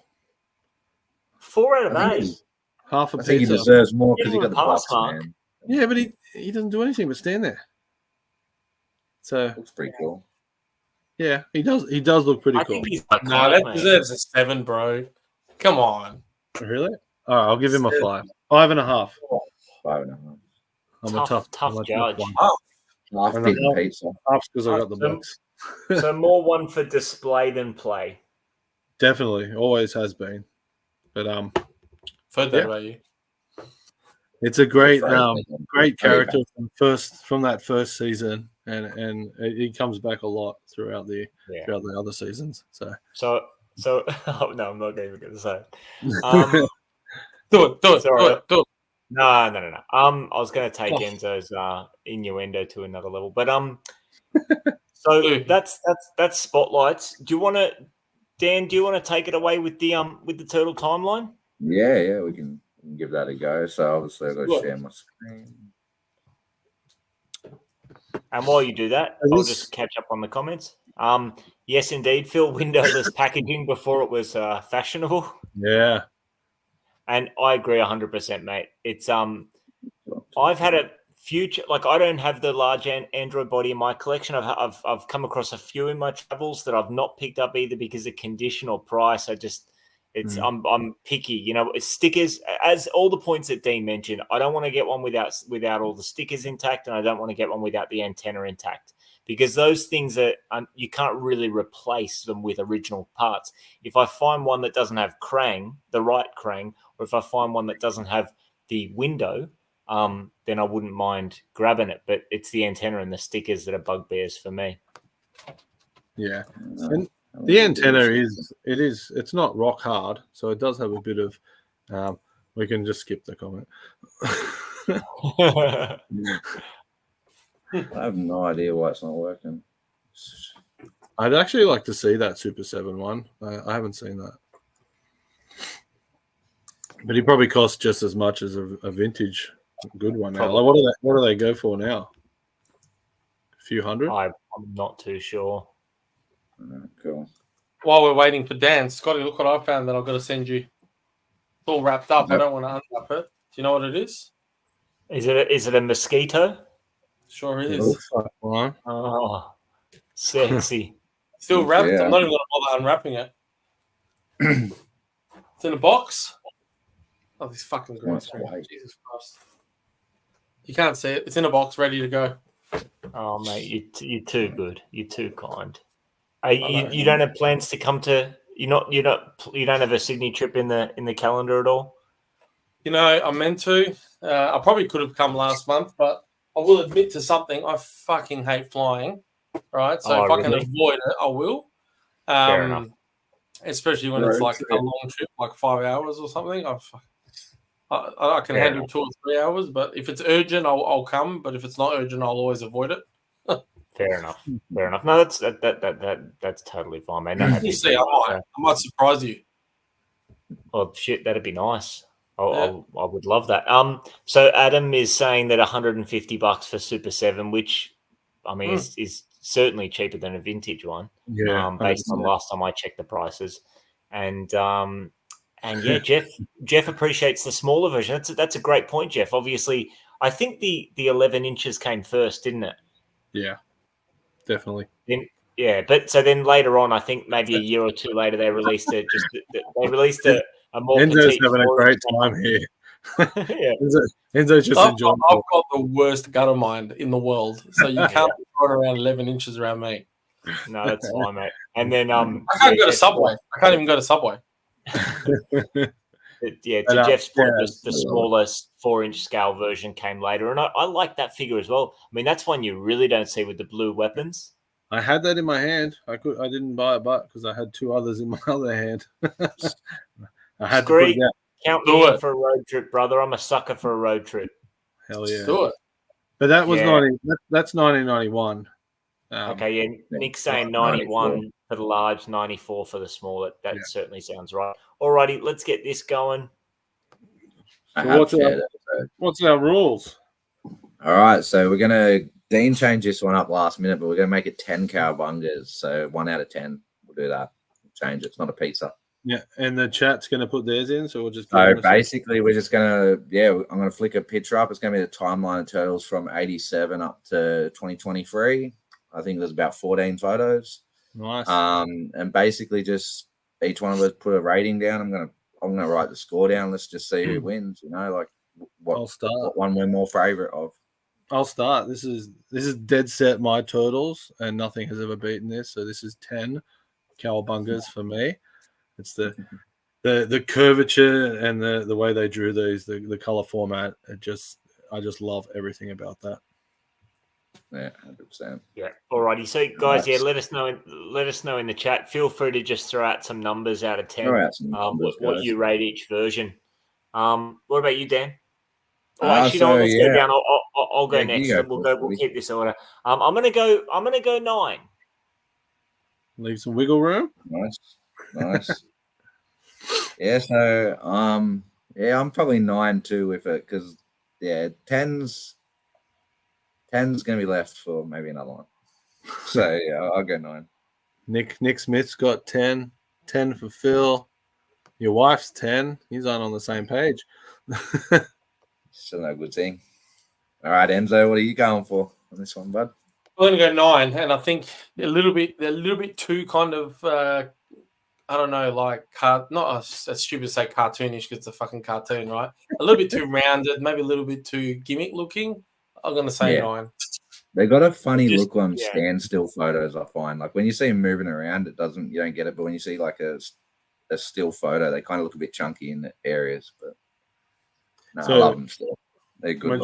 Majority of people are 9 and 10. So like I know. I really love this vintage. Gaz has come in with a 7. I could have said 10, but I don't want to do 10 for multiple different ones. You know what I mean? Oh, he's leaving room. Love it. That's it. Love it. Let's go. All right, so let's get on to the next one. So I have to change it, Scotty? Yeah, you control it, mate. Yeah. All right, so the next one we've got is the original movies. Original movie 1. So obviously, Dean, you fire away first. Yeah, I'm gonna go with an 8. 8. I love them, but sometimes I found safe zone. Sometimes I found their mouths would just move either too much for the words that they were saying, and it just put me off a tiny bit. So that's an 8 for me. That's a very good point, Monique. I mean, it's hard not to give the cartoon a 10 when it started at all. But I suppose it didn't because we had comics. But you get what I'm saying. Yeah, I didn't go to comics. I kept this cartoon and movies. All right, so Scotty, what do we got for you? 10, man. Honestly, I can't fault it. I said this when we focused a stream around it. I couldn't change it. If I could change it, I wouldn't. You know what I mean? Yeah. I can't fault it. I love it. Yeah. I'm just hoping you have the photos of what they look like now at the end of this for us to vote on. Shit. I don't. I was even going to try get our photos and put it in at the end. I ran out of time, you know. So, all right, so I'm gonna go for 10 on this one too. This is probably one of the most iconic. You can't knock them. The Jim Henson suits were done so well, and as we know, they didn't do them any better than this. So, yeah, mine's a 10 for this one. It was just well done. 90s production. Yeah, can't miss it. Nice. So Enzo, 10. what are we? Hands down. 10. Yeah. All right. Always Yeah. one of- I mean, Jesus, it's Dean. like they got it. Their characters to a T. Donatello looking nerdy, Michelangelo looking like a prankster, Raph looking beefy, Leo looking like the smart one. They just have Like the look. stoic, yeah. They just Without have the look. changing too much, too. You know, like it's not Well, like like- they've put a set of glasses on Donnie, or like, and they've still got that.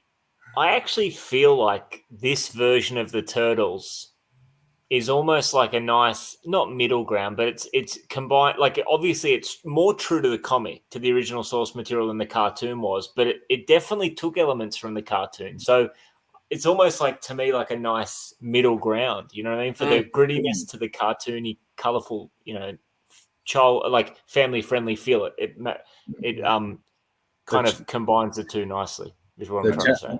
The I chat's a don't think 9. he's from Secret of the Ooze. Yeehaw, they're a bit different looking. But the chat was up high on them, 9 and 10s. I think there was 1-7. So a lot of love for the first movie. A lot of love there. Loving that. It was big. Okay, This is beautiful. fun. Except for Dean. All right, next one. Hold on. He's a bit slow for the silly mouse, but all right. The number 2. Secret of the Ooze. Yeah, see, they started adding the sort of like spots to the skin in this one. Yeah. Yeah. But I loved what they did with their eyes. You can sort of see what they did with Leonardo there. It just looks a little bit more ninja style. Yep. They're not as good as the first, so I'll give them an 8. So just one below what I gave the first. You gave the first a 9. I thought you gave him an 8. No, I gave the first a 9. Okay. I thought you gave it an 8. You gave it an 8, man. All right, we'll give these guys an 8 as well then. I changed the score, so you got a 9 on the first one. So we can rewatch tomorrow. Yeah. Ooh, he's calling a bluff. All right, Scotty, what do you got? So I went 10 for the first. I'm going to go 8.5. Oh, fuck, that feels too harsh, man. 8.5, because I love the Secret of the Ooze. I'm going to go 9. I mean, I'll go the same as the animated series because I love it. I'll go 9. Yeah, so yeah, with this one, I'm probably 9 too. The suits weren't that bad. They added a bit more detail, so it kind of made them look a bit not as good, but it also wasn't, as we know, other ones worse. Can I ask you a quick question? And I'm sorry that I'm asking this halfway through this thing. Are we rating just specifically the turtles, or the property as a whole? So really, probably more so how they look. How the turtles look. I wouldn't rate it from what. Yeah, not the movie in that itself. Just so Super Shredder shouldn't come into my thinking for the Secret of the Ooze. We're talking turtles. Okay. So basically, just what they look like in the picture. What you think of them in the picture, because you're going to see certain ones in this timeline that you've never even watched a cartoon. So I'm with you. I can understand now. So we just take it at face value. We got quite a few to get through. Yeah. Sorry, I'll all right, Enzo, what are we at? What do you reckon? Ends? Yeah, definitely. I look 9.5. I still think they're great. Oof, 9.5. I'm curious on the next one. Oof. I know what it'll be, but it's like, it might not be what you're thinking it is, because there's one I actually missed out on because I just didn't really want to put them in. So, okay. Sorry about that. Are you thinking about the rock and roll ones? No. Okay, you're thinking, okay, yeah. Just the next movie. All right, there we go. There's the pretty boys right there. So this was where it gets even spottier. Oh yeah, on those their skin. eyes, and their eyes just beaming. Now I have to sort of think like what am I gonna rate these other TV shows that are going to be coming up next, but hey, don't think like that. Look, they're not the worst, like you said. They were the rock and roll ones. I'm going to give these guys a 7. I'll give them one down. So, damn. All right, Scotty. I'm going 7 as well, because if I'm judging them on that particular photo, then I don't like them at all. But I actually really like them in the feudal Japan samurai form. You know what I'm saying? Like I like the costumes that came later in the film. Because you don't to see be that honest, much at all, but I would have loved to got a photo of them in their samurai gear, but it is so hard to find a photo of all four brothers in the same scene in the samurai gear because it was split a lot of the time. So judging by this photo, I'm going for a 6 on these fellas because I just don't. Okay. The chat's really dropped down to like 5, 6. Yeah, those eyes look like they've been snorting something, you know. Yeah, They've seen things. They've seen things for sure. They've seen the first outfits 20 years later. But, yeah. All right, these are a 6. They're 6. fucking terrible. Yeah, they weren't good. Just fucking terrible. It was good when they covered them up with the samurai mask. That's for sure. Yeah, but definitely. Okay, so no, not as much love for that one. It's only going to go downhill from now, boys. But all right, so these ones here, don't vote yet, guys, because these ones are a bit odd. I've never actually watched this series, but it was a Japanese series, so that's what the turtles look like at this. Must have been at the start of the series, but they ended up looking like this, and I apologize for the photos because they're pretty bad. They ended up looking like So that was like the last wave of figures I think they made. So this was was this one episode then cancelled?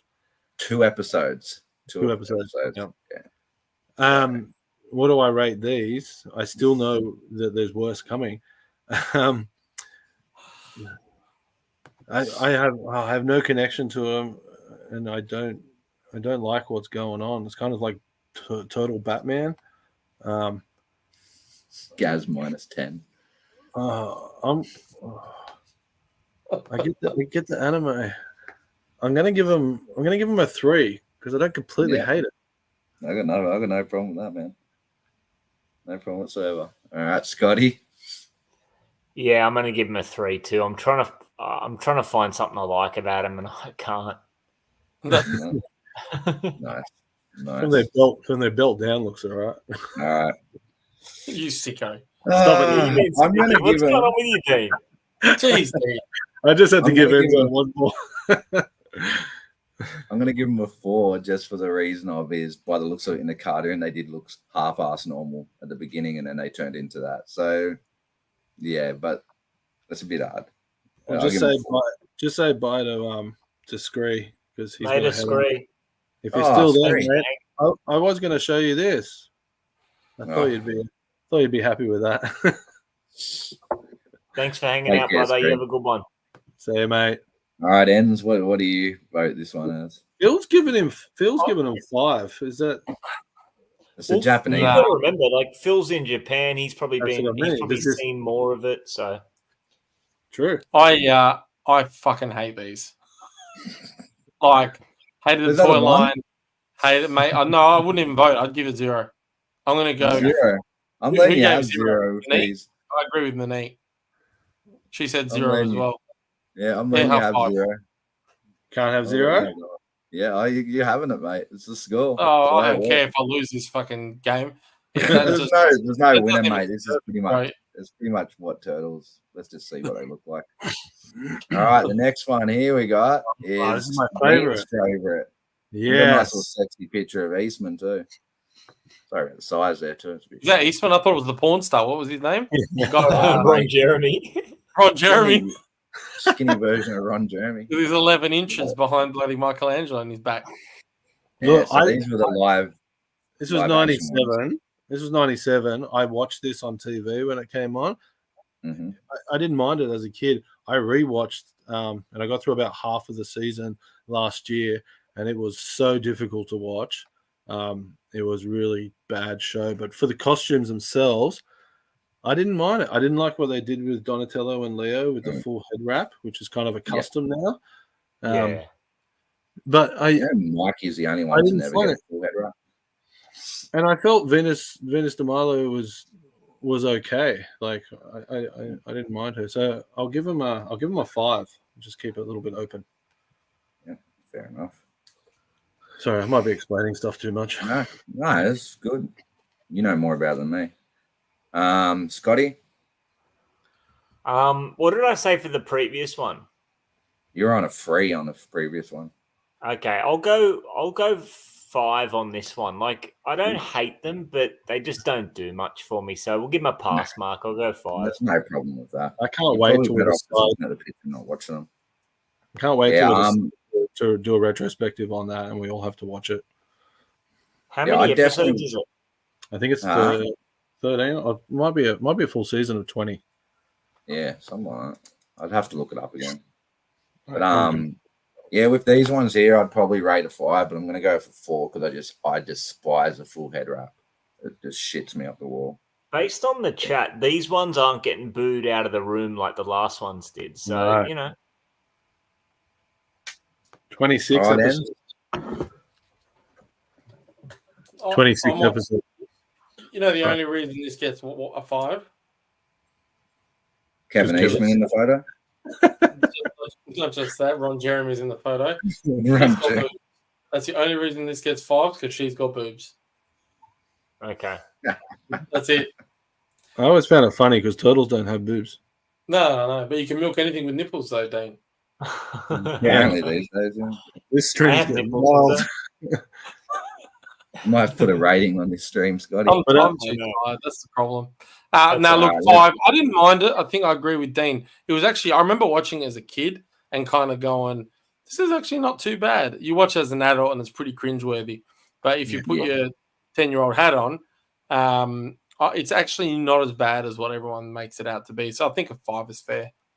Yeah. Nice. But also for shit boobs. All right, let's get on to the next one, which I can't remember, but all right. So 2003 Turtles. Sick. Yeah. These were different. These were sick. The show was darker. The skin tone on the turtles was darker, especially my man Raph. So I really liked that. I can honestly say I haven't watched a great deal of it. You need to, bro. I do want to, and I'm ready to. I'm just waiting for that perfect time slot to start her up. So for these, probably going to give these guys a 7. I really like them. Yeah, nothing wrong with that. Where are you, Scotty? They look cool. I mean, I've not seen it. I'm going off this image. Figures too. I like. Let me just zoom in so I can actually see. I like the fact sorry that the about eyes these have photos. no pupils. I like the fact that they're animated in a really dynamic way. They're not just like standing around goofing on one another. I'm gonna give this a 7, just based on how they look. You know. Yeah. Yeah, I've never watched the series, but I've picked up a couple of these figures just in lots, and I love how their headbands off the figure. Like it's actually, but I'm judging off this photo. I'd give them probably an 8 because I think it's kind of reminiscent of the old school Turtles. Brings back a bit of memory. Is there a Venus? All right. What about you, Enzo? I was just chuckling at Nick saying, Dean, you got to get a pop vinyl for Venus. That's one to add to the list. I'm curious if there is one. Good night, Nate. Thanks for hanging out, brother. Take care, Nate. Yes. Sorry, mate. Sorry to interrupt you. Yes, we're just judging the look. That's all. Watch the whole thing. I love it. So I'm quite invested in this one. I really like these, so I'm going to say 9. Nice. Yeah. You guys watch the show and you'll see why. Yeah, I know it's really good. Yeah. It's like the first animated show after the original. Like, I know they knocked it out of the park. But just the design gets like, I don't know, maybe because in certain scenes, the way they're drawn and the way they look, it's like the comic popping off the page. They're really, really cool design. Yeah. No, they are. Yeah, 100%. I do need a new show. All right, let's move on. Marks from the chat as well. Yeah, a lot of love for it. Nice. I'll move on to the next one. We have, the CGI. This is where it started getting really. This is the time that I started dropping off, like really jumping on the Turtles. I didn't like what they did. I didn't like that everything was being CGI'd. Does it remind you of shitty AI art these days? Yeah, like because everyone was trying to make. It's not that bad. The movie itself now is fantastic. When you watch it, it's really good. I didn't like it. I felt that they were a bit. Oh, how can you say it? Kind of pointy. Yeah, I wasn't a big fan of it, and probably a 4. Ouch! Mm. Yeah. Wow. So how much was that? Sorry, Dan. I was getting 4, mate. 4. Okay, thank you. Got that on record. He might change his mind. All right, Scotty, what do you think, buddy? So with this version, I can't quite tell from this image, but is this version where they start to like have the bell bottom legs, where like the calves are bigger than? No, so that was ours. You know how like 2012. you know how there's come a point with turtles where like their legs are almost like a 2012. reverse triangle kind of thing, like. Yeah, that's 2012. 2012. Okay. So it looks like an elephant.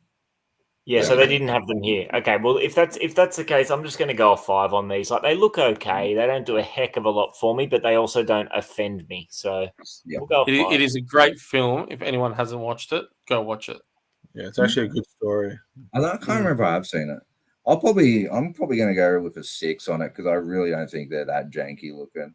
Like I was saying before about the AI art looking, but like it looks like you'd type something into AI right now and that's what you'd get back on it. But for that era, 2007, it's a long time ago now. So it is. They've done a right job.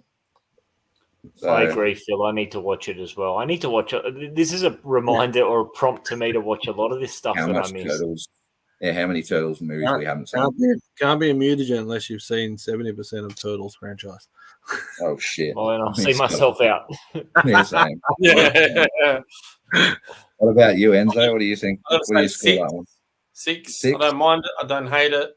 The film's a 9 if we're viewing films, but the look is 6. Yeah, the look 6. Nice. It's another one that'll make a great episode just reviewing that film. It will. It's surprisingly really good. I've got a lot of the weekend, actually. Give it a go. It is actually considered to be the 3rd film. Yeah. In the Secret of the Use is the 2nd. Technically, this is the 3rd. Yeah. Really? Oh. Yeah. Wow. Technically.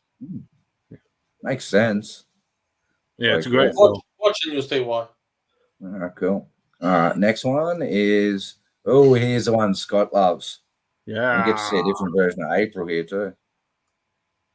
Now look, I watched all of this last year, so I picked between 03. How many episodes is that? They went from 12 to 17.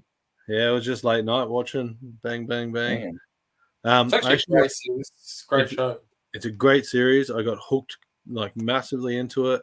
I didn't like the concept of what they looked like at the start, but the storytelling was fantastic. Nice.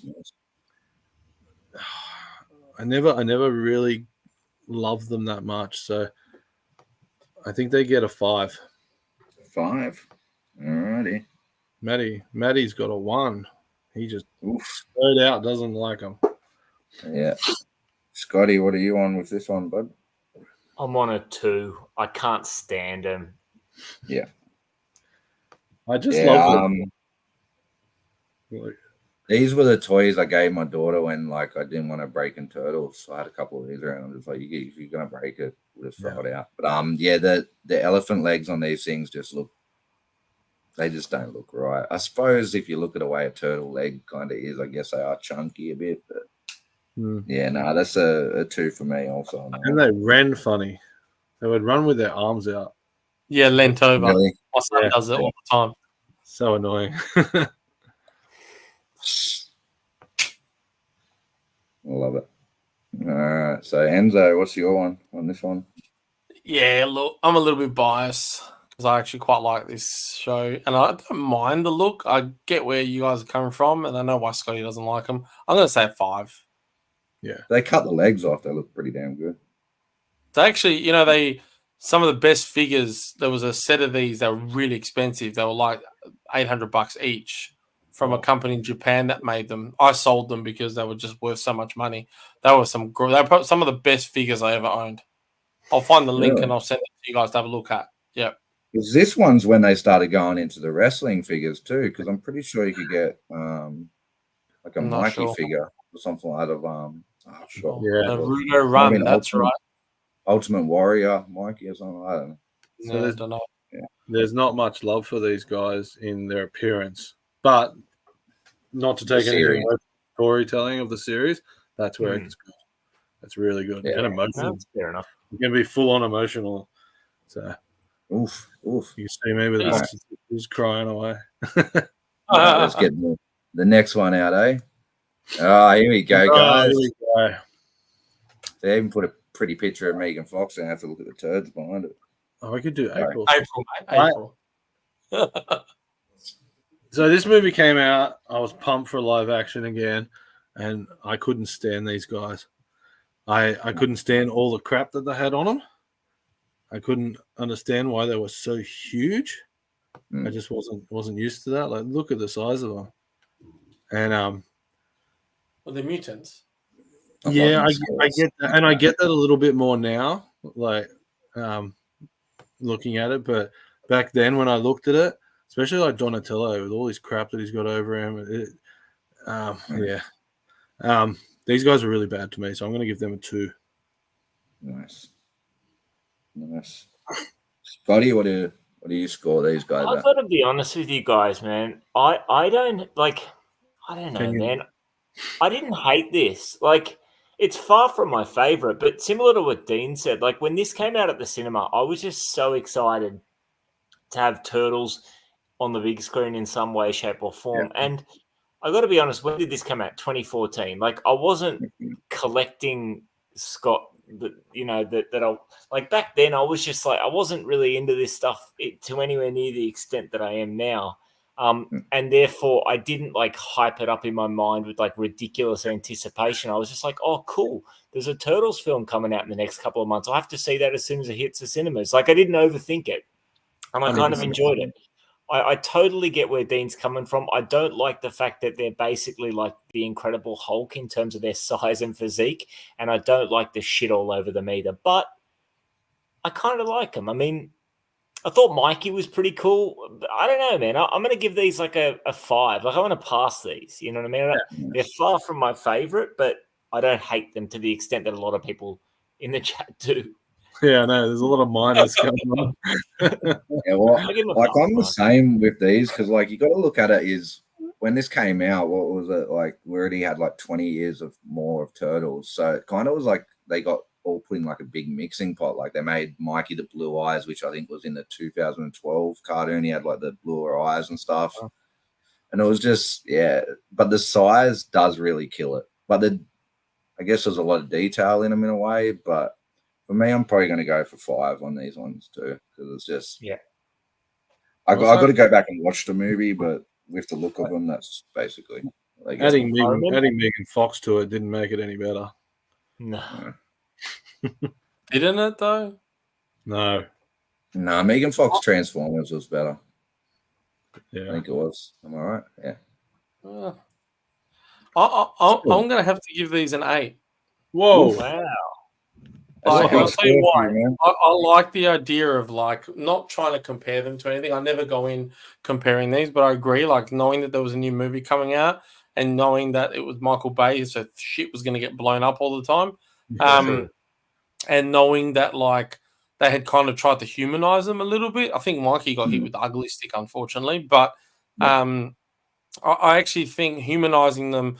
And the size doesn't matter. I mean, I think like they're mutants, right? So they should be massive if they're going to be fighting. Like, and you put them up against other guys that they're fighting, they're comparable. But yeah, look, I actually think for what it is, for the type of film and where they sit, I think an 8's good. And look, they did something completely different with it, and you kind of have to respect that it's completely different. Like.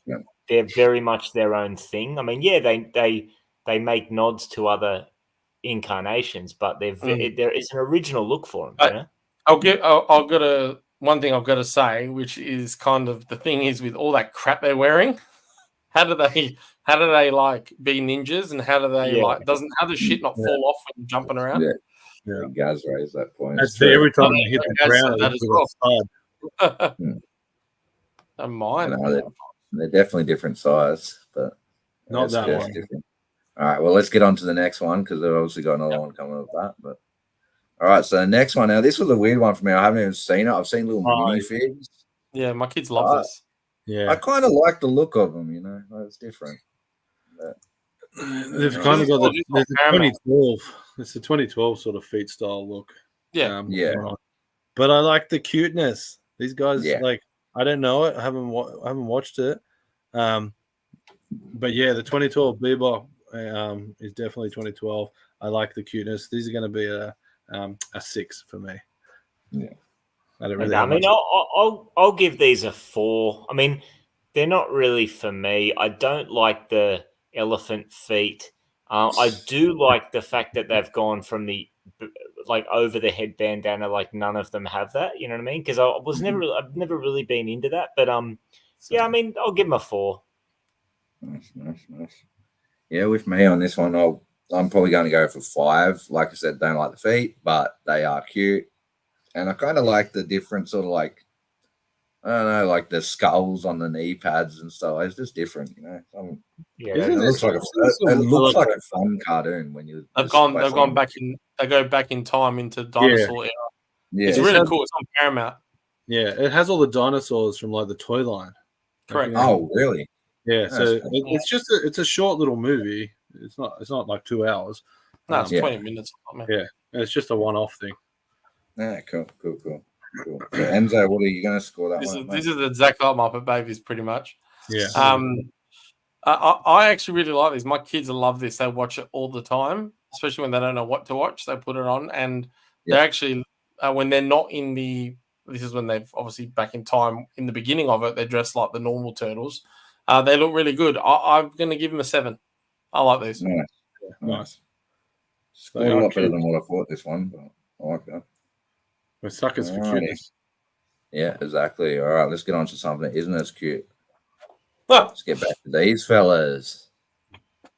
Because I don't know. Do you reckon these ones looked a bit cheaper? I thought but I could be wrong. Yeah, I think they adjusted the colours a little bit on this one. Yeah, they lightened them up a hell of a lot. Yeah, they don't look as wet all the time. Yeah. What did I give the movie was a lot better lit too. What did I give my last one for the first movie? So TMNT movie, you gave a big fat 2. Yeah, they're getting a 2 again. They're doing nothing. They're getting a 2. Far out would you lower?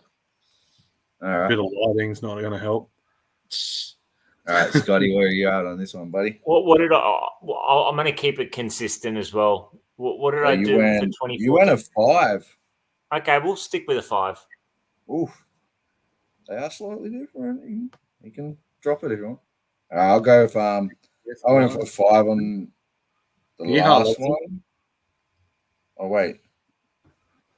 No, I went for 5, so I'm probably going to go for 4 on this one because I think they look better darker. You like them wet? I like them wet. Oof. It doesn't. There we go. All right, here we go, Enzo. I'll give the same, man. Same score. Yeah. The same score as the movie one?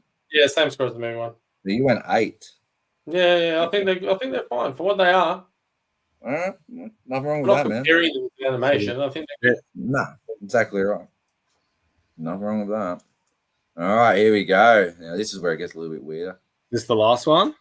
No. Come on, man. You know what the last one is. You bought half bloody shop shelf last year.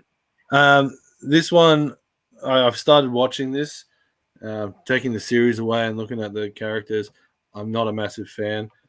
Raphael's like a giant tortoise, not a turtle sort of thing. He's all spiky. Like a snapping turtle or something, yeah. Donatello's got weird headband going on. So these guys are going to sit down the bottom as well with a 2. 2. Big 2 on it. Nice.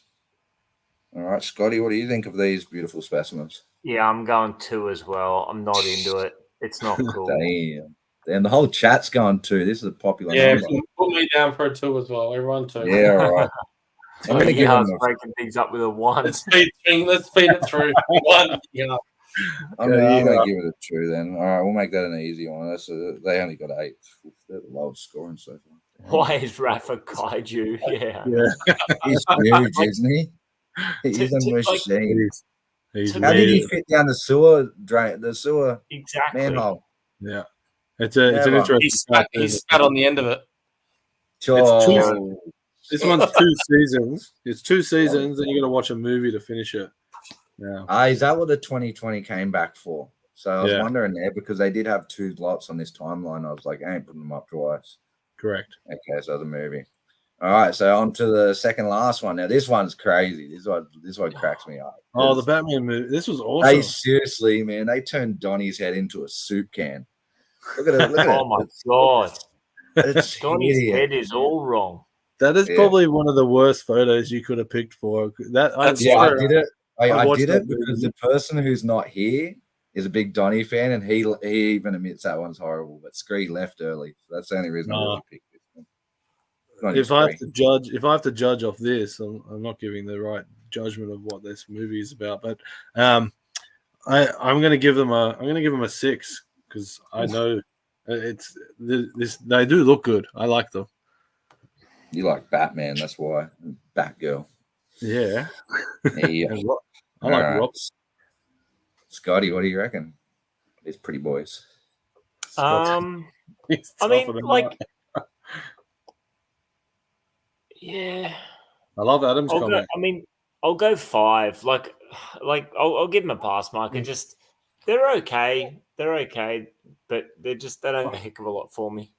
Now, I haven't seen a lot of photos when it comes to this one because as soon as I seen this one, I just had to use it. So I'm going for 4 on this one because I just find that the Batman's detailed as all hell in this photo, but the turtles kind of look like they're slacking a little bit in the detail department, like on their chests and all that. But yeah, I'm not a fan. Very mixed scores for this one. Some love and some not so big fans.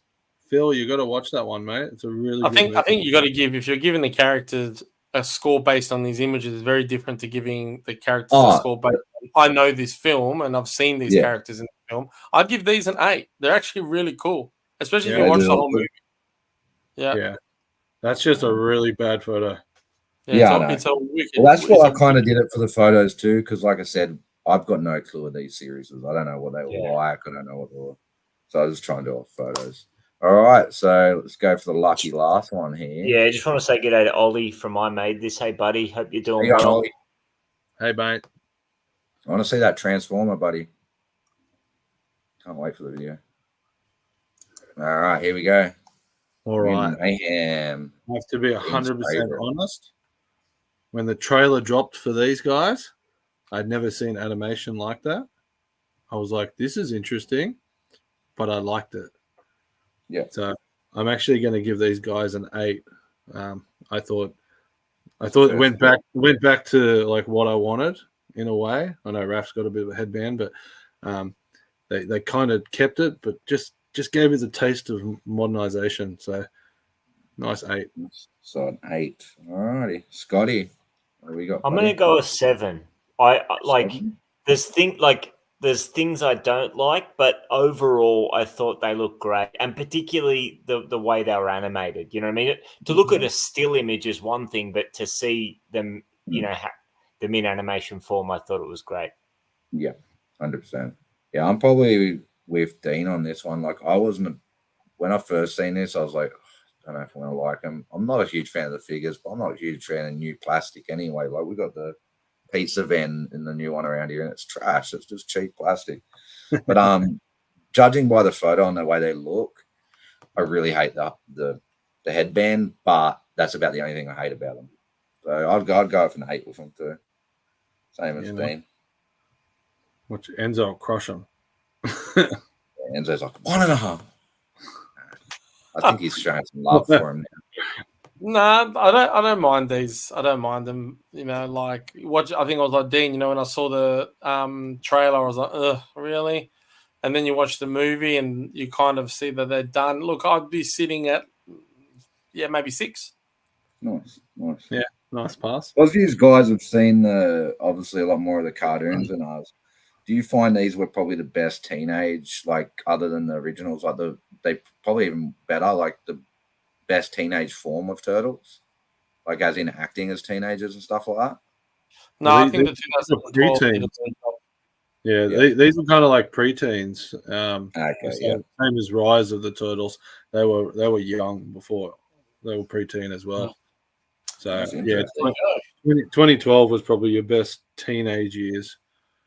Nice. All right, so let's see what we got here.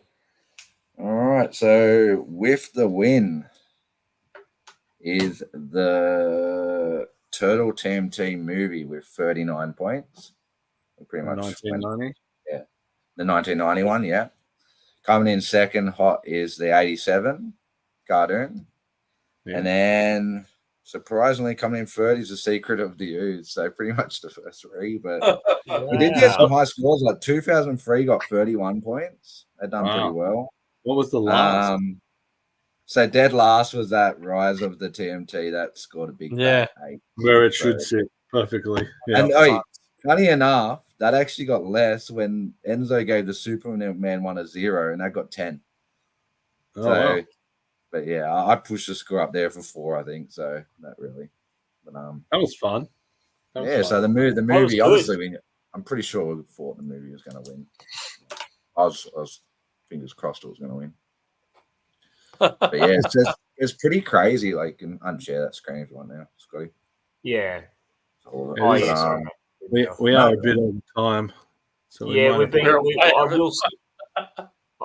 I will start to wrap it up if you guys didn't have anything else that you wanted to cover off before we finish up, just because we have gone well and truly over time, and I appreciate everyone hanging around and keeping us company in the chat. Yeah, no, I'm good on my side. I think that was really fun. So thanks, Dan, for organising that. Yeah, that was awesome. I've come up with one. I'll let you know, Enzo, when we go back out of this. But I've got one. Let me guess, Ninja Turtle sex toys, Dan. I thought that was tonight. Might have to put a rating on this one, Scotty. I know. Don't be woke. It's all good. It's all good. All righty. Well, we'll leave it there, guys. Thank you so much for hanging out with us. It's been an absolute blast as always. And as much as I can sit here and talk Turtles with these guys for hours, it just wouldn't be the same without you guys hanging out and getting involved in the chat. So we really appreciate it.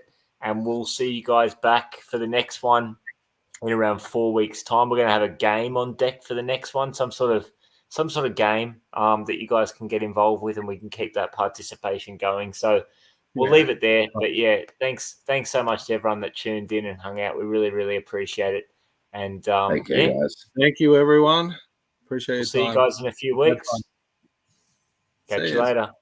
See ya.